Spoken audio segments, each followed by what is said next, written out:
여러분, 모소 대나무 기억하십니까? 예전에 소개해드린 적이 있는데 아주 특별한 대나무죠. 중국의 극동지방에서 자라는 것인데 씨앗을 뿌린 후에 4년까지는 겨우 3cm밖에 자라지 않는다고 합니다. 거의 움직임이 없어 보이죠. 그런데 5년 차가 되면 매일 30cm씩 쑥쑥 자라게 됩니다. 6주가 지나면 순식간에 우람한 대나무가 되는 것입니다. 그렇다면 모소 대나무는 4년 동안 아무 일도 하지 않았을까요? 전혀 그렇지 않죠. 겉으로 드러나지는 않았지만 땅 속에서 뿌리를 깊이 내리고 또 넓게 뻗치고 있었던 것입니다. 한마디로 표현하면 뭘까요? 정중동이지요. 조용한 것 같지만 사실은 그 안에서 활발한 일들이 벌어지고 있었다라는 것입니다. 가만히 보니까 하나님께서도 그와 같이 섭리하고 일하신다는 사실입니다. 때로는 아무런 일이 일어나지 않은 것 같아요. 답답할 때가 있어요. 하나님 어디 계세요? 하나님도 방학하세요? 휴가 있으세요? 하나님 주무시고 계십니까? 별의별 생각을 다 할 수 있습니다. 하지만 잘 보면 또 때를 기다리면 하나님께서 놀라운 일을 이미 하고 계셨다는 사실을 깨닫게 되는 것입니다. 본문을 보니까 그런 하나님의 모습이 등장합니다. 한마디로 표현하면 뭘까요? 쉬지 않으시는 하나님입니다. 아무쪼록 그 하나님을 바라봄으로 쉬지 않고 하나님과 동행하며 승리하는 저와 여러분 되시기를 주님의 이름으로 축원합니다. 본문 말씀 선지자 이사야의 예언의 말씀이죠. 여기 특별히 나는 메시아를 가리킵니다. 메시아를 나로 해서 선지자가 증거하고 있는 것입니다. 그래서 메시아가 오셔서 이러이러한 일을 할 것이다. 그 당시 시대적 배경은 암울했습니다. 이사야 시대에 구약 이스라엘 BC 8세기 7세기 걸쳐 있는데 국군이 쇠하고 있었습니다. 장차 바벨론에게 침공을 당할 것이다. 또 다수가 포로로 끌려갈 것이다. 예루살렘이 비참하게 회파될 것이다. 그런 예언을 듣고 이스라엘 백성들이 얼마나 참담했을까요? 그런데 거기서 끝이 아니었다는 사실입니다. 하나님은 포로 귀환도 약속해 주셨어요. 그리고 예루살렘이 회복될 것이다. 성전도 재건될 것이다. 그리고 궁극적으로는 메시아로 오실 예수 그리스도를 통해서 신약의 교회가 세워질 것이다. 그리고 더 나아가서는 하나님 나라가 완성될 것이다. 이런 거대한 하나님의 마스터 플랜을 말씀하고 있는 것입니다. 하지만 이사야 시대를 사는 사람들로서는 그런 말씀이 전혀 믿어지지 않았을 것입니다. 그렇잖아요. 왜냐하면 현실이 참담하니까, 너무 암울하니까. 하지만 전지전능하신 하나님께서 성취하셨습니다. 지금도 성취하고 계십니다. 완성의 그날까지 결코 쉬지 않으시는 하나님이라는 말씀입니다. 그래서 하나님은 언제나 살아 역사하신 하나님, 쉬지 않고 일하시는 하나님인 겁니다. 오늘 1절 말씀 앞에 보면 나는 시온의 의가 빛같이, 여기서 나도 메시아죠. 예루살렘의 구원이 횃불같이 나타나도록 시온을 위하여 잠잠하지 아니하며 예루살렘을 위하여 쉬지 아니할 것인지요. 예루살렘은 문자 그대로 예루살렘일 수도 있지만 신약 교회를 또 가리킵니다. 그래서 메시아가 오셔서 교회를 세울 것이다 라는 그런 뜻까지를 포함하고 있습니다. 그런데 그걸 위해 쉬지 않는다. 그러니까 메시아는 예수 그리스도 아닙니까? 예수님은 정말 어제나 오늘나 영원토록 동일하신 하나님으로 계속해서 일하십니다. 특별히 삼위일체로 일하십니다. 히브리서 13장 8절 예수 그리스도는 어제나 오늘나 영원토록 동일하시니라. 이 세상에 인간으로 와 계셨을 때도 스스로 밝혀주셨어요. 요한복음 5장 17절 내 아버지께서 이제까지 일하시니 나도 일한다. 그래서 성부, 성자, 성령 하나님은 쉬지 않고 끊임없이 일한다라는 것입니다. 특별히 예수님은 십자가에 죽으시고 부활하신 후 승천하셨잖아요. 근데 여전히 쉬지 않고 일하십니다. 사도행전을 보면 잘 읽어보시면 하나님 보좌 우편에 계신 예수님이 지상을 내려다보면서 계속 간섭하시고 통치하시고 일하심을 알 수가 있어요. 어떻게 해요?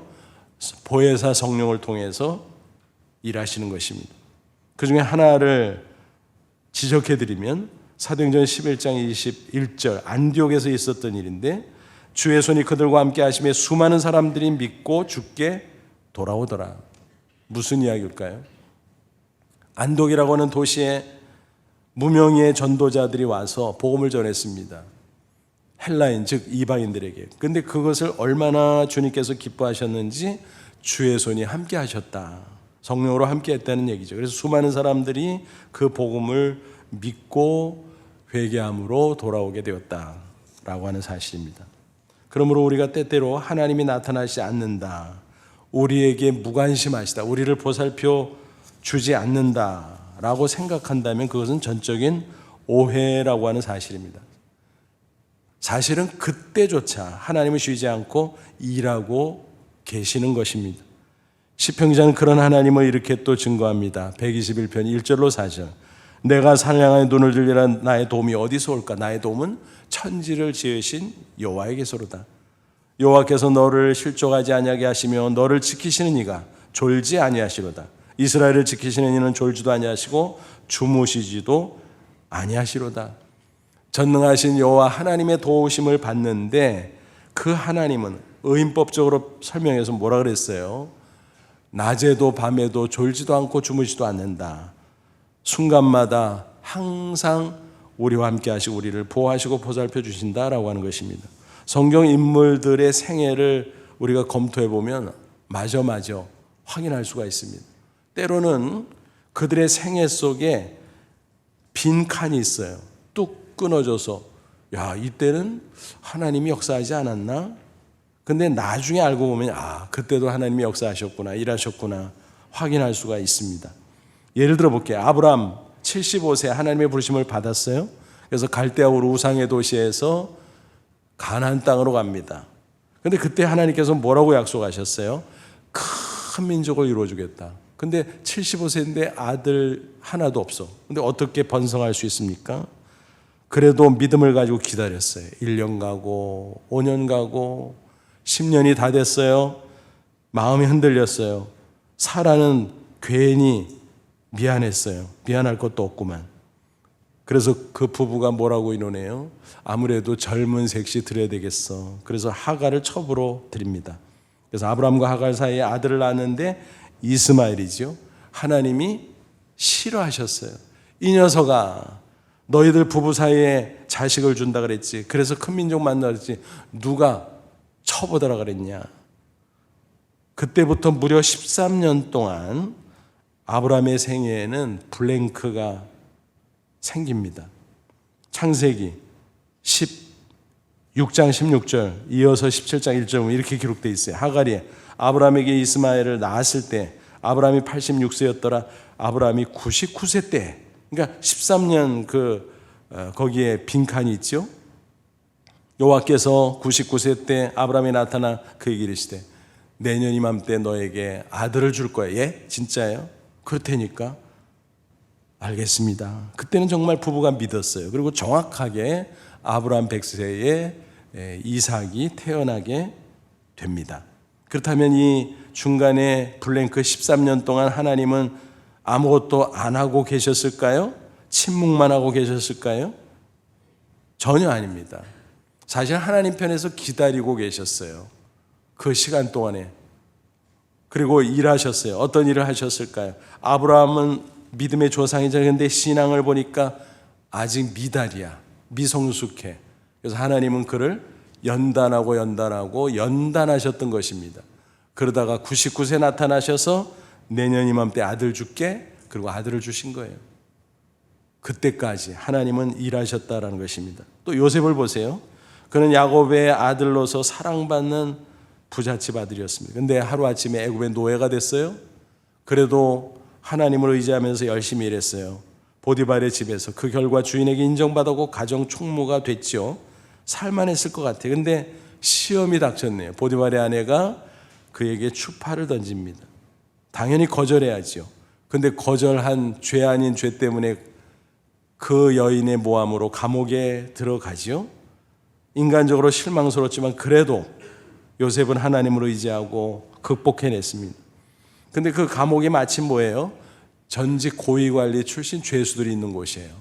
그래서 거기서 그 죄수들과 교분을 쌓는데 특별히 술 맡은 관원장, 떡 맡은 관원장 두 사람과 친했던 것 같아요. 어느 날 보니까 안색이 안 좋아. 나리들 왜 그래요? 꿈을 꿨는데 무슨 뜻인지를 몰라서 불안해.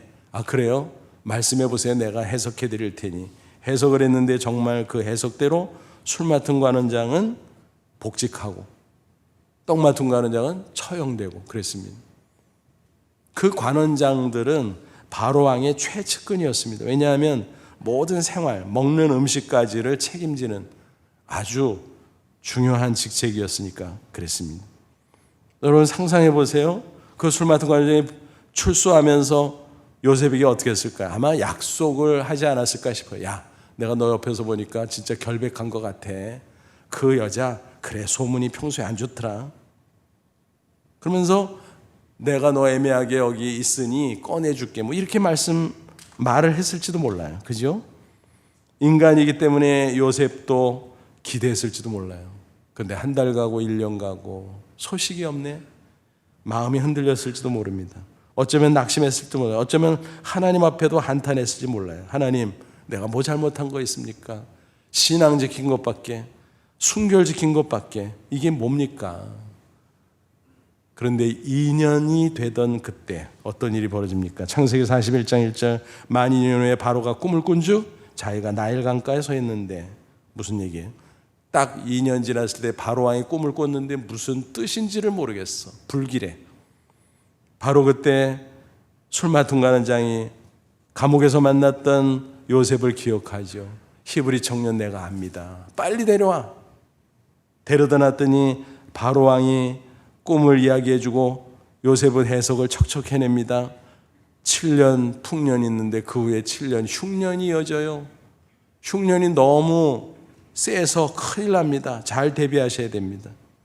바로왕과 신하들은 두말할 필요 없이 만장일치로 요셉을 애굽의 총리로 추대하지요. 놀라운 일이었습니다. 근데 더 놀라운 것은 뭐냐면 그때 요셉의 나이가 30세인데 애굽에서 공직에 올라갈 수 있는 최소한의 나이가 30세였다는 사실입니다. 그러니까 타이밍을 딱 맞춰준 거예요, 하나님께서. 그러니까 사실은 하나님이 보고 계셨어요. 타이밍을 맞추고 계셨어요. 하나님이 무관심했던 게 아니에요. 쉬고 계셨던 게 아니에요. 여전히 일하고 계셨다라는 것입니다. 그것도 놀라운 일을. 그죠? 또 스데반을 보십시오. 예루살렘 초대교회 7 집사 중에 하나잖아요. 그는 신실했습니다. 복음을 전했습니다. 그러다가 체포되어서 공회로 끌려갑니다. 흉악한 유대인들이 그를 향해서 분노합니다. 하지만 그러거나 말거나 담대하게 예수 그리스도를 증거합니다. 그는 하나님의 아들입니다. 우리가 기다려던 메시아입니다. 십자가에 죽었다 부활하셨습니다.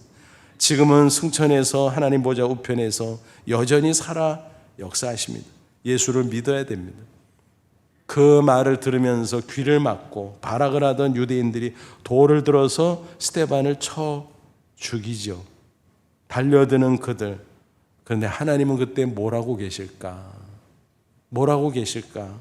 그 신실한 스데반이 죽임을 당하고 있는데 방치하셨을까요? 아니요. 하나님 보좌 우편에 계시던 예수님이 그를 지켜보고 계셨어요. 그리고 그에게 힘을 북돋아 주셨어요. 사도행전 7장 55절은 뭐라고 증거하고 있습니까? 스데반이 성령 충만하여 하늘을 우러러 주목하여 하나님의 영광과 및 예수께서 하나님 우편에 서신 것을 보고 예수님이 앉아 계셨는데 서 계신데 어떤 상황일까요? 지켜보시던 예수님이 벌떡 일어나신 것입니다. 왜요? 스데반의 장렬한 그 순교, 그것을 격려하고 또 그를 영접하기 위해서. 놀라운 일이죠. 그래서 앉아 계시다가 일어났다는 것은 너무너무 놀라워하시고 너무너무 반가워하시고 그랬다라는 증거인 것입니다. 근데 정말 또 놀라운 것은 스데반이 그 순교하는 순간 피투성이에서 죽어가고 있잖아요. 근데 천사 같아 꼭 모습이. 그리고 기도하면서 또 평화롭게 운명이 뭐라고요? 원수들을 용서해 달라고. 마치 예수님의 십자가상에 기도와 흡사했다라고 하는 사실입니다. 여러분 스데반의 순교는 실패일까요? 아니요. 위대한 승리였습니다. 주님께서 무관심한 가운데 벌어진 참사일까요? 아니요. 주님께서 함께 하셨던 영광스러운 승리였다는 사실입니다. 그 후에 어떤 일이 벌어집니까? 사도행전 8장 1절 사울은 핍박자로서 나중에 바울 사도가 되잖아요. 변화돼서 그 현장에 있었는데 그가 죽임당함을 마땅히 여기더라. 스데반 너희 녀석 잘 죽었어. 예수가 뭐 하나님의 아들이라고 신성모독이네. 그랬다는 것입니다. 근데 그날에 예루살렘에 있는 교회에 큰 박해가 있어. 사도 외에는 다 유다와 사마리아 모든 땅으로 흩어지는 무슨 얘기입니까? 스데반의 순교를 신호탄으로 대대적인 핍박이 있었지만 그것으로 인해서 성도들이 사방으로 흩어집니다. 어디로? 예루살렘에서 유대 사마리아 모든 땅, 즉 땅끝으로. 어디서 봤죠 우리가 그 말씀을? 사도행전 1장 8절 예수님께서 승천하면서 주셨던 말씀. 오직 성령이 너희에게 마시면 너희가 권능을 받고 예루살렘 온 유대 사마리아 땅끝가 내 증인이 되리라. 예루살렘 교회는 다 잘했는데 그걸 잘못했어요. 흩어져야 되는데 이방인에게까지 땅끝까지 복음을 전해야 되는데 예루살렘 안에서 유대인에게만 복음을 전하면서 뱅뱅 돌고 있었다라는 것입니다. 기다리고 기다려가 주님께서 그런 놀라운 일을 행하신 것입니다. 스데반 순교를 통해서 성도들을 사방에 흩으셨고 그들은 할 수 없이라도 곳곳에 다니며 복음을 증거하게 되었다라는 것입니다. 한편 사울은 이제 살기등등하게 예수 믿는 사람들을 붙잡으러 다녀요. 체포영장 발부받아가지고 저 멀리 다메섹으로 가다가 중간에 부활하신 예수님의 찬란한 빛을 보지요. 그때 고꾸라집니다. 그런데 사실은 그 전에 스데반의 순교 현장에서 원펀치를 받고 있었어요. 왜냐하면 겉으로는 뭐 소리를 지르고 살기등등했지만 속으로는 쇼크를 받았을 겁니다. 왜냐하면 아니 피투성이가 돼서 죽는 사람이 어떻게 저렇게 천사처럼 죽을 수가 있어요. 도대체 예수가 누구야? 예수가 누구야? 뭐 이런 의문이 그의 마음속에 있었을 텐데 그 예수가 자기 앞에 나타난 겁니다. 그러니까 얼마나 기가 막혀요. 그래서 원판치 맞았던 그는 예수님을 만나서 극적으로 변화되죠. 그로부터 그는 복음을 증거하게 됩니다. 사도로서 아시아 물론이고 유럽 저 너머 로마까지 가서 전 세계 복음화에 크게 기여하게 되었다라고 하는 사실입니다. 그러니까 그 모든 것을 쭉 보면 스데반이 순교당할 때 하나님은 주님은 쉬고 계신 게 아니네. 일하셨네. 그 후에도 어마어마하게 일하셨네. 그렇습니다. 여러분 때때로 우리 인간의 머리로 이해가 안 되는 상황이 벌어질 수 있어요. 사방팔방 다 다치고 답답할 수 있어요. 해답이 없어요. 여러분 그런 상황이 지속된다고 할지라도 하나님은 그때 무심하실까요? 쉬고 계실까요? 휴가 가셨을까요? 아니요. 하나님은 여전히 살아 역사하십니다. 쉬지 않고 일하십니다. 그러므로 어떤 경우에도 낙심하지 마십시오. 문제는 믿음으로 하나님을 보느냐 보지 못하느냐 그겁니다. 아무쪼록 그런 믿음으로 살아 역사하신 하나님의 그 놀라운 일을 기대하고 체험함으로 꼭 승리하는 저와 여러분 되시기를 주님의 이름으로 축원합니다. 본문에서는 또 중요한 사실을 우리에게 가르쳐주고 있어요. 하나님은 쉬지 않고 일하시는 분 알아서 독자적으로 얼마든지 하세요. 그런데 하나님이 우리에게 뭘 당부하세요? 너희들도 쉬지 않고 일해라 라고 말씀합니다. 하나님이 뭐가 딸리고 부족해서가 아니에요. 하나님은 알아서 하시지만 우리가 하나님과 동역하며 우리도 쉬지 않고 일하면 하나님이 더 기뻐하면서 놀라운 일들을 행하시겠다라는 그런 말씀입니다. 그래서 교회와 그리스도인은 기도와 선교, 헌신 등등으로 하나님을 쉬지 못하시게 해야 됩니다. 쉬지 마세요. 하나님. 우리도 열심히 하니까 하나님 더 놀라운 역사를 이루어 주세요. 엄청난 일을 이루어 주세요. 그렇게 할 수 있다는 것입니다. 6절 보세요. 예루살렘이여 내가 너의 성벽 위에 파수꾼을 세우고. 예루살렘은 교회를 의미한다 그랬죠. 오늘 우리 시대 적용하면 그 성벽에 파수꾼을 세운다. 메시아 주님께서 파수꾼을 세운다는 뭘까요? 교회의 지도자들, 성도들, 깨어있는 하나님의 백성들을 세우고 그들로 하여금 주야로 계속 잠잠하지 않게 하였느니라. 너희 여호와로 기억하시게 하는 자들아 너희는 쉬지 말며. 그러니까 계속 쉬지 말고 일하면 하나님이 기뻐하며 기억해 주신다라는 것입니다. 그러면은 하나님이 본래 쉬지 않지만 더 적극적으로 쉬지 않고 놀라운 일들을 허락해 주신다는 겁니다. 7절 보세요.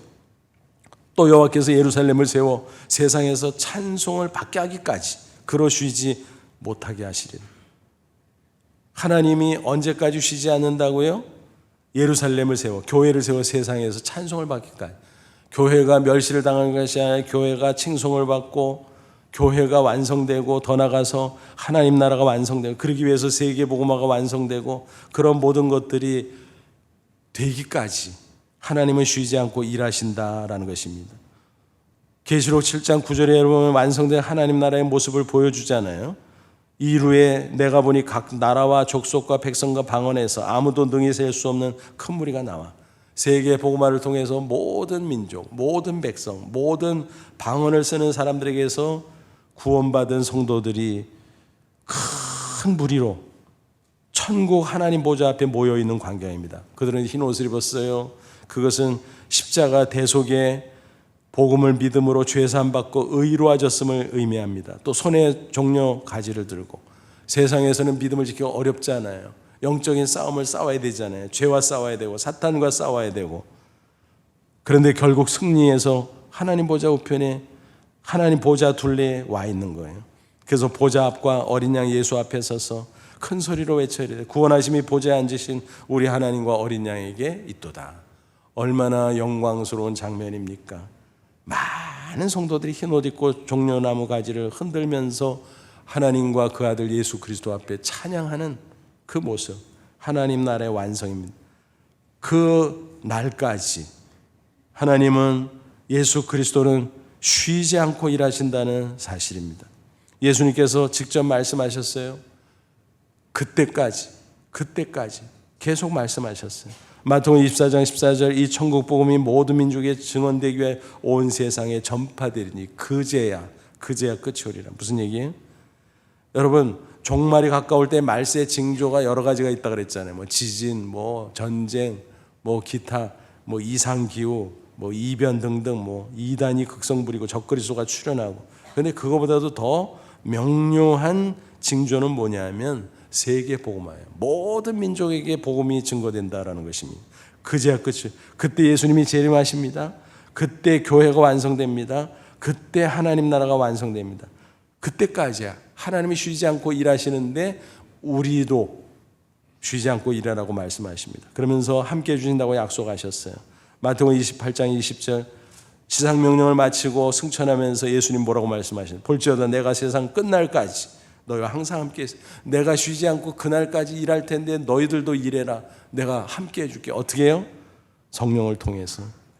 그러므로 우리는 쉬지 않고 일하시는 하나님과 동행하며 동역하며 살아야 되는 것입니다. 우리가 기도하면 하나님이 쉬지 않으신다 그랬어요. 우리가 헌신하면 하나님이 쉬지 않으신다 그랬어요. 본래 쉬지 않는데 더 쉬지 않고 적극적으로 역사해 주신다라는 말씀입니다. 마치 이와 같아요. 가정에서의 부모가 알아서 자식을 위해서 다 해주잖아요. 먹이고 입히고 뒷바라지 다 해주고 공부시키고 그죠? 뭐 그냥 알아서 해주잖아요. 그러나 자녀가 졸라대면 더 잘해줘. 자녀가 공부 열심히 하면 더 잘해줘. 그거 똑같은 거예요. 우리가 기도하고 우리가 헌신하면 하나님께서 원래 쉬지 않고 일하시는데 더 놀라운 일들을 허락해 주신다라고 하는 말씀인 것입니다. 우리가 개인적으로 기도하고 개인적으로 주님 앞에 말씀대로 살아가고 열심을 내고 헌신하면 하나님이 쉬지 않고 우리 가운데 역사하심을 믿으시기를 바랍니다. 특별히 하나님께서 가장 기뻐하시고 우리에게 분부하신 사명, 복음 전파, 선교를 위해서는 더더욱 그렇습니다. 우리가 선교 기도를 할 때 또 선교 헌신할 때 하나님의 놀라운 역사들은 풍성하게 나타날 수 있는 것입니다. 2020년 3월부터 코로나가 막 확산되면서 난리였잖아요. 그 초기에 모든 것이 막히는 것 같았어요. 선교사들이 속속 귀국을 했습니다. 현지에 있는 사람들은 코로나에 걸리고 많은 고통을 겪었습니다. 또 한국에 와 있었는데 돌아갈 수가 없어. 비자가 나오질 않고 다 국경이 막혀가지고. 그러니까 온 사람도 발을 동동 구르고 있는 사람도 발을 동동 구르고 그 모습을 바라보는 이 땅의 교회와 성도들도 발을 동동 구르고 어떻게 교회는 어떻게 성교는 어떻게 큰일 났네. 그러나 기우였습니다. 인간은 실패해도 하나님은 실패하지 않거든요. 인간은 쉴 수 있어도 하나님은 쉬지 않으시거든요. 겉으로 볼 때는 정지된 것 같았습니다. 그러나 하나님께서는 놀라운 일들을 계속 행하셨다는 사실입니다. 온라인을 통해서 세길이 활짝 열렸어요. 여러분 줌을 알았어요? 유튜브 알긴 알지만 뭘 그렇게 많이 사용했어요? 그런데 이런 걸 통해서 복음의 길이 확 열렸습니다. 그래서 온라인, 오프라인 투 트랙으로 오히려 더 활발한 선교 역사들이 일어나기 시작했다는 것입니다. 한편 선교지 곳곳에 교회들이 세워졌어요. 학교들이 세워졌어요. 병원이 세워졌어요. 우리 교회 중심으로만 해도 여러 가지 많은 일들이 벌어졌다는 사실 우리가 다 알고 있잖아요. 한마디로 말하면 뭐예요? 선교의 정중동. 그래서 이번 선교 축제 주제가 코로나 시대의 선교의 정중동인 것입니다. 그 모든 일들이 기도를 통해서 이루어졌다라는 사실입니다. 우리가 열심히 기도할 때 하나님이 쉬지 않으시고 일하셨다는 거예요. 선교기도 새벽에도 하지요. 3일 기도회, 금요 기도회, 주일 오전 오후 구역 예배 등등 곳곳에서 선교기도 하잖아요. 그 중에서 우리 교회 진짜 자랑거리 뭘까요? 토요 선교기도예요. 매주 토요일 오후 6시 황금 시간대 그때 4층 비전에서 모여서 많은 수는 하지만 그러나 적지 않은 수가 계속 모이고 있습니다. 코로나 그럼에도 불구하고 한창 코로나로 100% 온라인 예배를 드려야 된다고 했을 때도 유튜브 송출을 하면서라도 몇 사람이 자리를 지키고 또 실시간으로 유튜브를 보면서 함께 기도하는 많은 성도들이 있었습니다. 요즘은 좀 완화가 돼서 현장과 유튜브 온라인으로 겸하고 있습니다. 어저께도 보니까 많은 분들이 나와서 기도하는 모습을 볼 수 있었습니다. 1992년 2월 20일부터 어제까지 단 한 번도 빠지지 않고 눈이 오나 비가 오나 공휴일이나 명절이나 상관없이 코로나 그것도 상관없이 그래서 어제 기도회가 몇 번째였을까요? 1602회. 안 놀라세요? 별거 아니세요? 다 놀라요. 다 놀라요. 정말 자랑스러운 우리가 지킬 전통입니다. 아름다운 전통. 2015년에 우리 교회 이 본당 자리에서 OMF 선교 대회가 있었어요. 그때 주강사가 누구였냐면 허드슨 테일러의 고손이에요. 증손자 밑에가 고손이잖아요. 허드슨 테일러는 잘 아시죠? 그는 영국 출신으로 50년간 중국 선교에 헌신해서 선교 역사에 있어서 빼놓을 수 없는 이름이에요.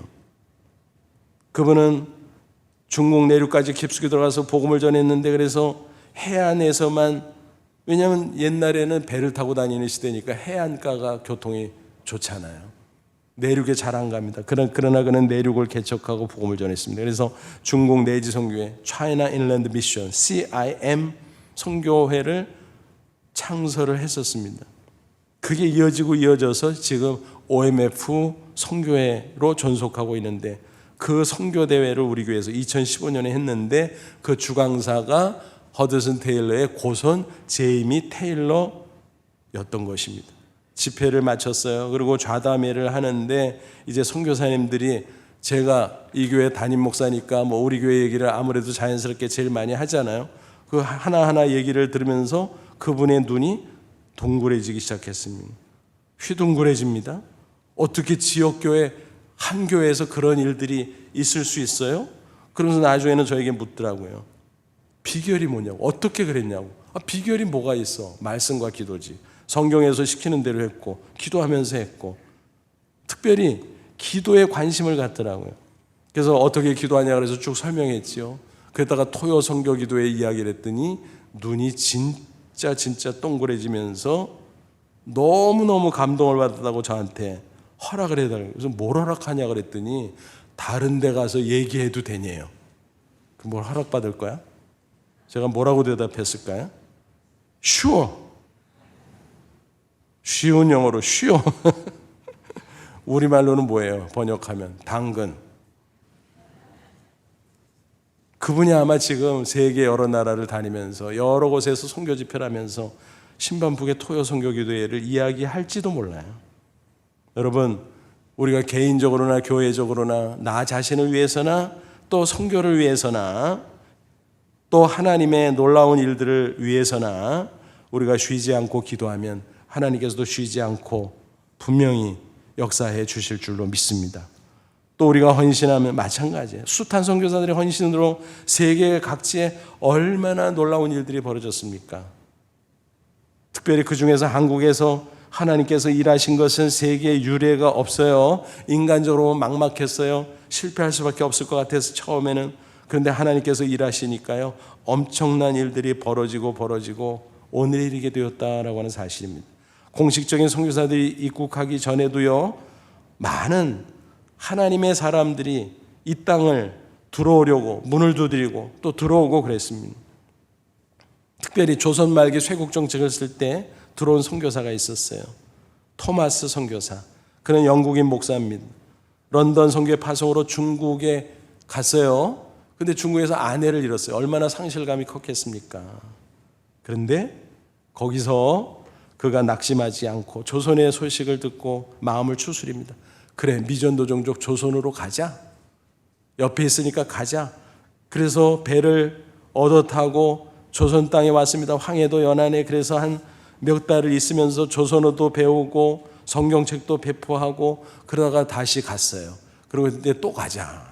그때는 제너럴 셔먼 상선을 타고 이제 취직한 직원으로 해서 그래야 입국이 쉽다고 판단했겠죠. 그래서 항해사 겸 통역관으로. 그래가지고 성경책을 잔뜩 가지고 왔습니다. 그런데 서로 오해하는 가운데 충돌해서 격전이 일어났고 그 와중에 그는 관군에 의해서 죽임을 당할 수밖에 없었습니다. 그때 그 목을 자른 관군의 이름이 박춘권이에요. 그런데 이 사람이 자기에게 죽임을 당하면서도 선한 표정을 하는 그 서양인을 보면서 너무너무 이상했습니다. 게다가 책을 한 권 주면서 받으라고. 그거를 받지 않았습니다만 나중에 자꾸 걸려서 가서 떨어져 있는 것을 주워다가 간직했다가 나중에 그것을 읽고 그가 회심하게 되죠. 그래서 선교사에게 세례를 받고 나중에는 안주교의 영수가 됩니다. 영수는 요즘에 장로에 해당되는 직분이에요. 그래서 열심히 교회를 섬기고 복음 전도를 했다라고 전해지고 있습니다. 또 그 현장에 있었던 다른 목격자가 그 성경책을 가지고 그것을 한 집의 벽지로 발랐다가 그것을 보고 회심한 사람들이 있었고 또 그것이 계기가 돼서 교회가 세워지고 그것이 발전해서 평양 장대형 교회, 그곳에서 1907년 평양 대북운동이 일어나고 그 부흥운동으로 인해서 전국의 복음이 어마어마하게 확산되고 그랬다고 합니다. 특별히 신기하고 놀라운 일이 있었습니다. 1930년대 대동강변에 토마스 선교사의 순교를 기념하는 교회가 세워졌었습니다. 그런데 6.25 때에 다 파괴가 됐어요. 그런데 북쪽은 공산정권인데 그거를 제대로 보존했겠어요? 없어졌죠. 다 사라졌죠. 그러다가 세월이 흐르고 흘러서 2010년 평양에 평양과학기술대학이 개교가 됩니다. 북한 쪽 사람들과 미국 크리스찬, 주로 한인들이 합작해서 그 대학을 개교하게 되는데 건물을 짓기 위해서 공사를 하잖아요. 땅속을 파내잖아요. 이게 뭐지? 뭐가 걸려서 보니까 이게 뭔가 조사를 해보니까 토마스 선교사 기념교회라는 거예요. 거기에 관계자들이 소름이 끼칠 정도로 놀랐어요. 야, 이럴 수가 어떻게 이 자리에 하나님께서 평양과기대를 세우게 하셨나.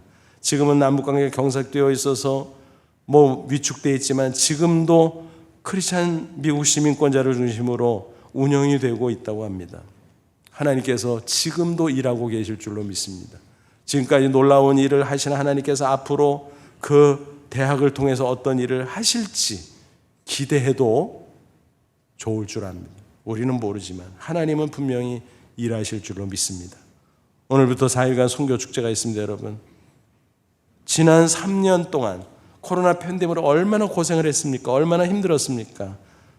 그러나 하나님은 일하셨습니다. 우리 개인에게도, 교회에도, 특별히 선교의 놀라운 일 가운데도 그 모든 열매를 듣고 보는 아름다운 축제 4일 동안 함께 할 수 있기를 바랍니다.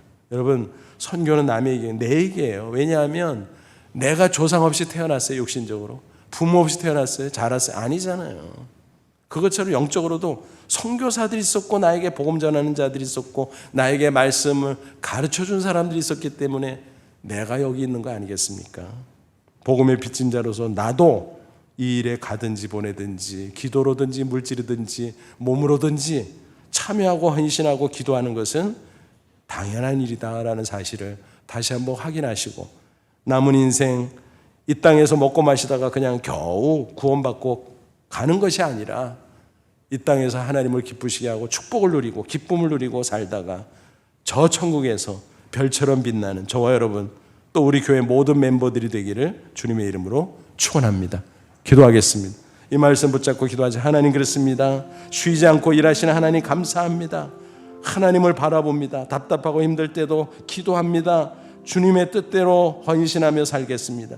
특별히 선교를 위해서 기도하며 헌신하는 저희들, 또 우리 교회가 되도록 역사해 주옵소서. 다 같이 간절한 마음으로 잠시 기도합니다. 하나님 아버지, 은혜를 진심으로 감사합니다. 이 시간 주의 말씀으로 우리를 권고하시니 감사합니다. 늘 깨어 기도하게 하시고, 또 하나님 앞에 헌신함으로 말미암아 하나님을 쉬지 못하시도록 하는 저희들이 될 수 있도록 역사해 주옵소서. 그래서 복된 인생, 존귀한 인생 다 살아갈 수 있도록 역사해 주옵소서. 예수님의 이름으로 기도하옵나이다. 아멘.